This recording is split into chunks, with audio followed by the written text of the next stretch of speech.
नमस्कार विद्यार्थियों, आज हम कक्षा 10 संस्कृत तृतीय भाषा की पाठ्य पुस्तक स्पंदना के छठे अध्याय महाराणा प्रताप का अध्ययन करेंगे। इसका पंक्ति दर पंक्ति हिंदी में अनुवाद समझेंगे।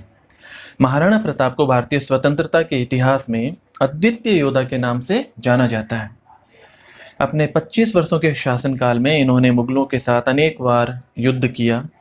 जीवन में अनेक विपरीत परिस्थितियों का इन्होंने सामना किया और कभी भी पराजय अथवा दीनता को प्रदर्शित नहीं किया और उन्हें अपने पर हावी नहीं होने दिया।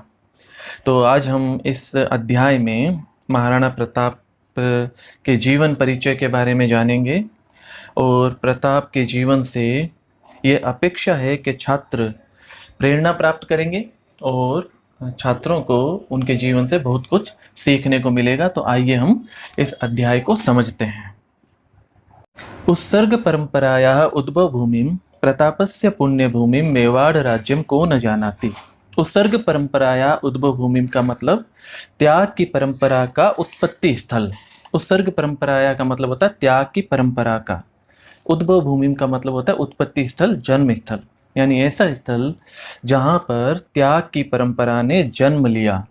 प्रतापस्य पुण्य भूमि, जो प्रताप की पुण्य भूमि रहा है। प्रताप का जन्म स्थान, प्रताप के वीरोचित जीवन यापन का स्थान। मेवाड़ राज्यम को न जानाति, ऐसे मेवाड़ राज्य को कौन नहीं जानता है। अर्थात प्रत्येक व्यक्ति मेवाड़ राज्य से परिचित है। वो परिचित है कि यहाँ उत्सर्ग परंपरा ने जन्म लिया। वो ये भी परिचित है कि यहाँ यह भूमि प्रताप की पुण्य भूमि रही है।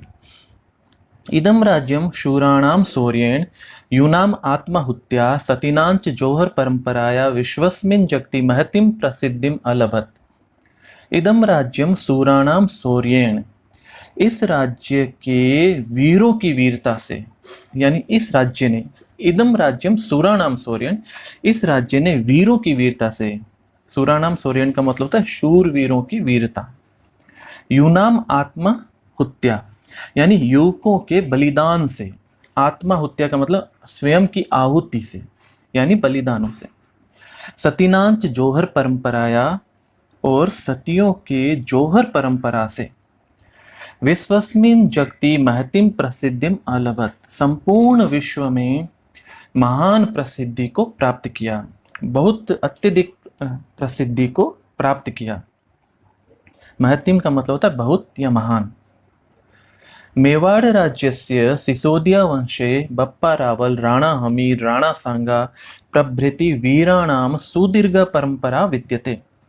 मेवाड़ राज्य के सिसोदिया वंश में बप्पा रावल, राणा हमीर, राणा सांगा आदि वीरों की एक अत्यंत लंबी परंपरा रही है। प्रभृति का मतलब होता है आदि। सुदीर्घ परंपरा विद्यते, एक लंबी परंपरा है।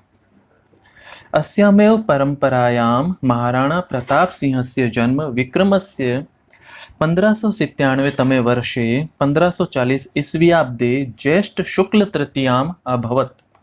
और इसी परंपरा में महाराणा प्रताप का जन्म विक्रम संवत 1597 में और ईस्वी संवत 1540 में ज्येष्ठ माह के शुक्ल पक्ष की तृतीया को हुआ था। प्रतापः बाल्यकालादेव वीर योद्धा कुशल सेनानी धीर नायकश्च आसीत्। और प्रताप बचपन से ही, बाल्यकाल से ही वीर योद्धा, कुशल सेनानी यानी कुशल सेनापति और धीर नायक यानी धीर गंभीर नायकत्व को प्राप्त थे, धीर नायक थे। पितुः उदयसिंहस्य अनंतरम प्रतापः महाराणा पदवीं प्राप्य स्ववयसः 32 तमे वर्षे मेवाड़ राज्य सिंहासनम आरूढ़वान। और पिता उदय सिंह के पश्चात, अनंतरम का मतलब होता है पश्चात, यानी उनकी मृत्यु के पश्चात, पिता उदय सिंह के बाद प्रताप महाराणा की पदवी प्राप्त करके अपनी आयु के 32वें वर्ष में मेवाड़ राज्य के सिंहासन पर विराजमान हुए, आरूढ़वान हुए। आरूढ़वान का मतलब होता है विराजमान हुए। तस्य राज्याभिषेक गोगुंदा ग्रामे अभवत, उनका राज्याभिषेक गोगुंदा नामक गांव में हुआ था। तस्मिन् काले उत्तर भारते मुगल वंशीयानां शासकानां शासनम आसीत्। उस समय उत्तर भारत में मुगल वंश के शासकों का शासन था, उनका राज था। राजानः तत्सेवामेव स्वकर्तव्यं मन्यमाना देश रक्षा कर्तव्याद सर्वथा विमुखा आसन। राजागण उनकी सेवा को ही अपना कर्तव्य मानकर देश की रक्षा के कर्तव्य से सर्वथा यानी पूरी तरह से विमुख हो गए थे। यानी देश की रक्षा के कर्तव्य पे वो ध्यान नहीं दे रहे थे और पूरी तरह से मुगलों की सेवा में लगे हुए थे। मुगल शासकस्य साहाय्यम विधाय आत्मगौरवम मन्यते स्म। और बहुत सारे शासक ऐसे थे जो मुगल शासकों की सहायता करके आत्मगौरव मानते थे, बड़े प्रसन्न होते थे, गौरवान्वित होते थे। शत्रुभिः सह दीर्घकालीनानां युद्धानां कारणेन मेवाड़ राज्य स्थिति समीचीना न आसीत्। शत्रुओं के संग लंबे समय तक चलने वाले युद्धों के कारण मेवाड़ राज्य की स्थिति ठीक नहीं थी। समीचीना का मतलब ठीक। मेवाड़ राज्य की स्थिति अच्छी नहीं थी। यद्यपि प्रतापस्य पिता महाराणा उदय सिंह प्रतापी राजा आसीत्। हालांकि प्रताप के पिता महाराणा उदय सिंह एक प्रतापी राजा हुए थे, एक अत्यंत सशक्त राजा हुए थे, किंतु परिस्थिति वशात चित्तौड़ादि स्थानानि आक्रांतृभिर अधिगृहीतानि। लेकिन परिस्थितियां कुछ इस प्रकार की हो गई, परिस्थितियां ऐसी आ गई कि चित्तौड़ आदि स्थानों को आक्रमणकारियों के द्वारा अधिग्रहित कर लिया गया। आक्रांत्री भी का मतलब आक्रमणकारी, अधिगृहितानि का मतलब अधिग्रहित कर लिया गया। यानी चित्तौड़ आदि जो मुख्य स्थान थे मेवाड़ के, वहां पे आक्रमणकारियों का कब्जा हो गया था। अतएव इसलिए सिंहासनमधिरूढ़ प्रताप हस्तच्युतान प्रमुख दुर्गान प्राप्तुम चिंतन मारेभे।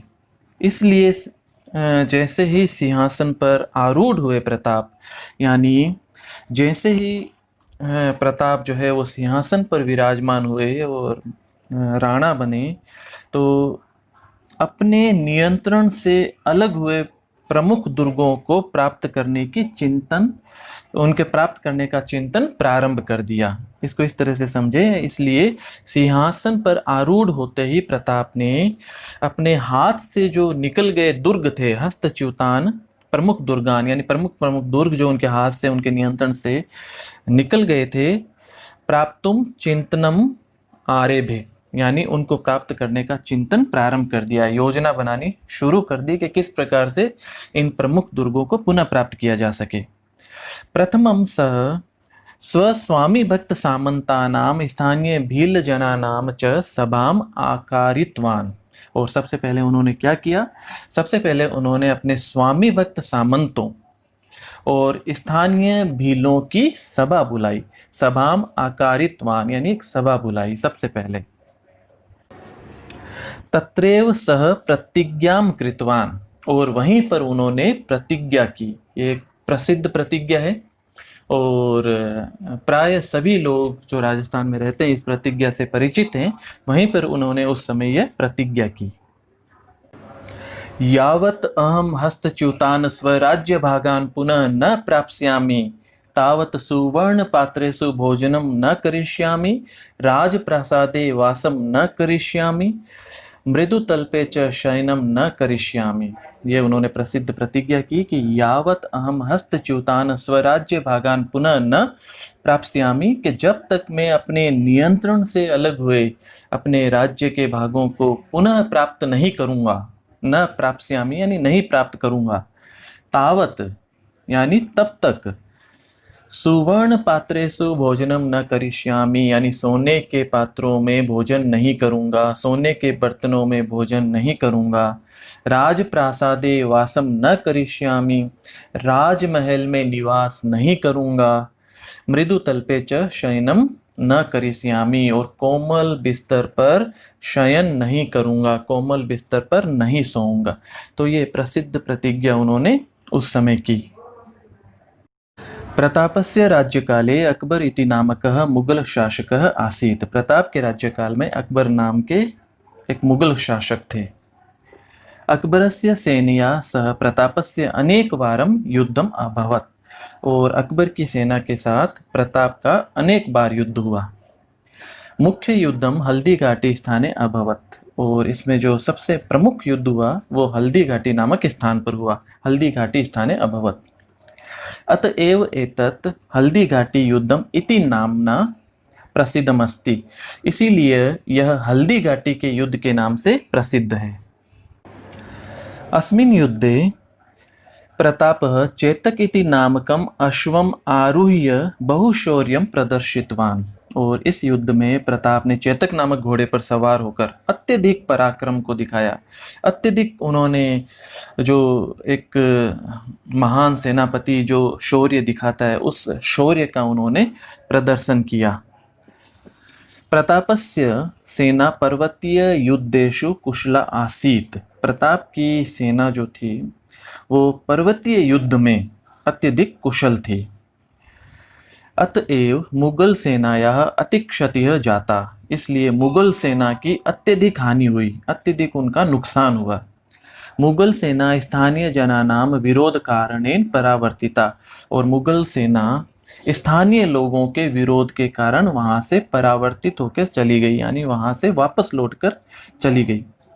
अस्मिन् युद्धे प्रतापस्य राज्ये अपि जनक्षतिः धनक्षतिश्च संजाता, और इस युद्ध में प्रताप के राज्य की भी अत्यधिक जनहानि हुई और धनहानि हुई। जनक्षति यानी जनहानि, धनक्षति यानी धनहानि, उनके राज्य की भी अत्यधिक जनहानि और धनहानि हुई। तस्य सेना अपि धनाभावे विघटिता, और इस कारण क्या हुआ, उनकी सेना भी धन के अभाव के कारण विघटित हो गई, यानी बिखर गई। यानी उनकी सेना में जो सैनिक थे वो सेना को छोड़ छोड़कर जाने लगे। परम प्रतापः कदापि पराजयम न स्वीकृतवान, लेकिन प्रताप ने कभी भी पराजय को स्वीकार नहीं किया। अरण्य गुहा प्रदेशेषु उषित्वा स्वसंकल्प सिद्धये सैन्य संग्रहणम उपाक्रमत, अब वन और गुफा के क्षेत्रों में रहकर अरण्य गुहा प्रदेशेषु, यानी अरण्य यानी वन और गुहा यानी गुफा, वन और गुफा के प्रदेश में उषित्वा का मतलब रहकर, स्वसंकल्प सिद्धे सैन्य संग्रहणम उपाक्रमत, अपने संकल्प की सिद्धि के लिए सेना का संग्रह किया। सैन्य संग्रहणम तत् प्रशिक्षणम च बहुविध साधनम कार्यम, सेना का संग्रह और फिर उसका प्रशिक्षण अत्यधिक वित्त से ही किया जा सकता था, अत्यधिक धन से ही किया जा सकता था। यानी सेना के संग्रह के लिए और सेना के प्रशिक्षण के लिए अत्यधिक धन की आवश्यकता थी। महता दारिद्र्येण परितप्यमानस्य प्रतापस्य इदमेव बहुचिंता कारणम आसीत्, लेकिन अत्यंत दरिद्रता से पीड़ित प्रताप की चिंता का यही प्रमुख कारण था। यहाँ पे देखिए, दारिद्र्येण का मतलब दरिद्रता के कारण, परितप्यमानस्य यानी पीड़ित हुए, तो प्रताप उस समय अत्यधिक दरिद्रता से पीड़ित हो चुके थे और इस कारण से वो सेना का संग्रह नहीं कर पा रहे थे, सेना का प्रशिक्षण नहीं कर पा रहे थे, और ये इनकी चिंता का एक बड़ा कारण था। प्रतापस्य चिंतां विभाव्य भामाशाह नामा कश्चित् श्रेष्ठी किमपि महत् कार्यं कर्तुं कालः समायातः इति भावितवान, प्रताप की चिंता को जानकर भामाशाह नाम के किसी सेठ ने किसी महान कार्य को करने के लिए समय आ गया ऐसा विचार किया। मतलब उन्होंने विचार किया भामाशाह ने कि अब समय है, मुझे कोई ऐसा कार्य करना चाहिए जो अपने देश के हित में हो और जो उस समय उचित हो। तो ऐसा विचार भामाशाह ने किया।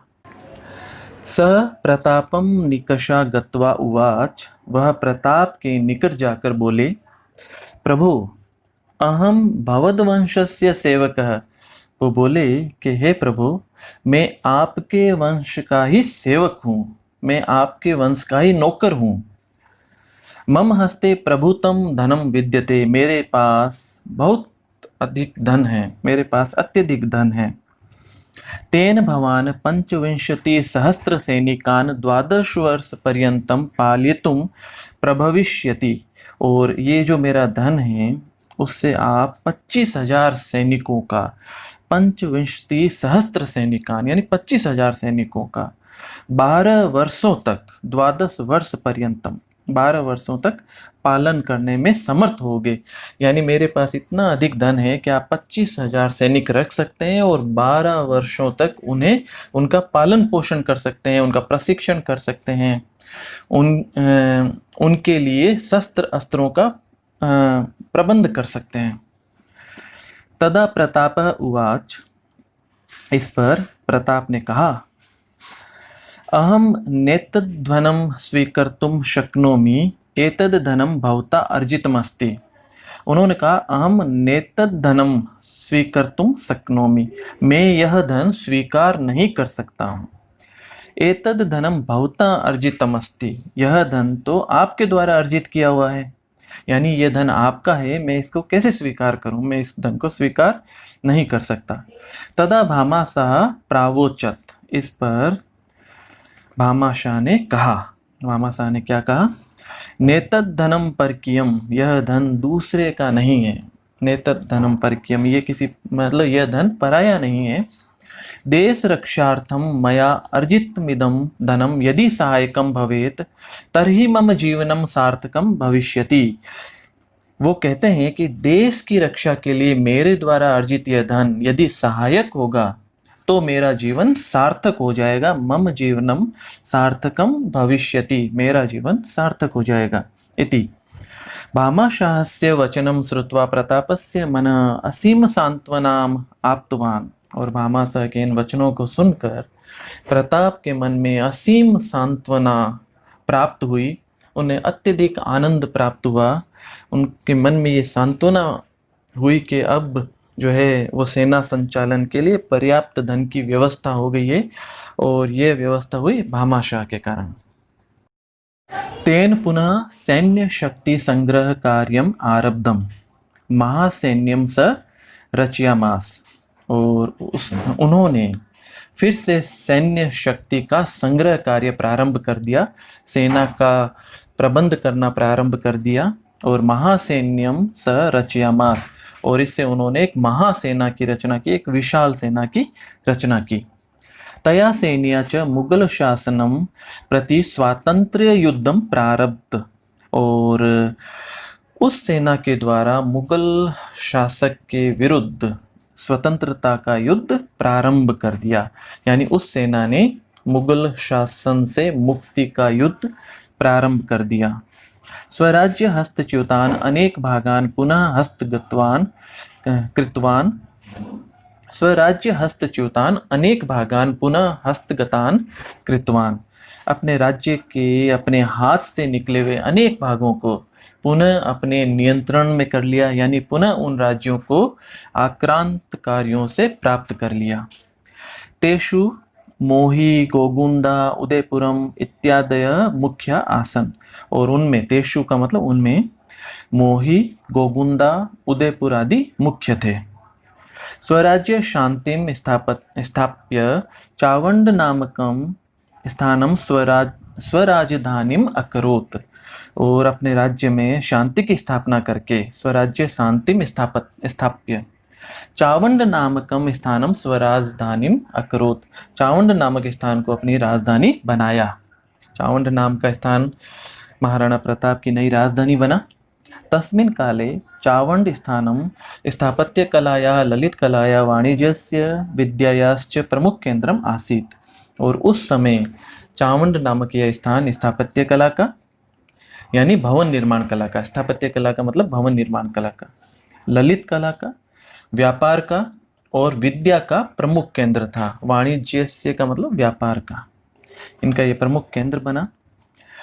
अन्ते असावधानतया पादे धनुष प्रत्यंचाघातेन प्रतापो अस्वस्थो अभवत, और अंत में असावधानीवश पैर में धनुष की प्रत्यंचा लग जाने से, उसकी चोट से प्रताप अस्वस्थ हो गए। प्रतापो अस्वस्थो अभवत, प्रताप अस्वस्थ हो गए, बीमार हो गए। 1597 तमे ईस्व्याब्दे प्रतापः दिवंगतः, और ईस्वी सन 1597 में प्रताप का देवलोक गमन हो गया, वो दिवंगत हो गए, निधन हो गया। प्रतापः महान् सेनानायकः, जननायकः, व्यवस्थापकः, संगठनकर्ता च आसीत्। प्रताप एक महान सेनापति, जननायक, व्यवस्थापक और एक महान संगठनकर्ता थे।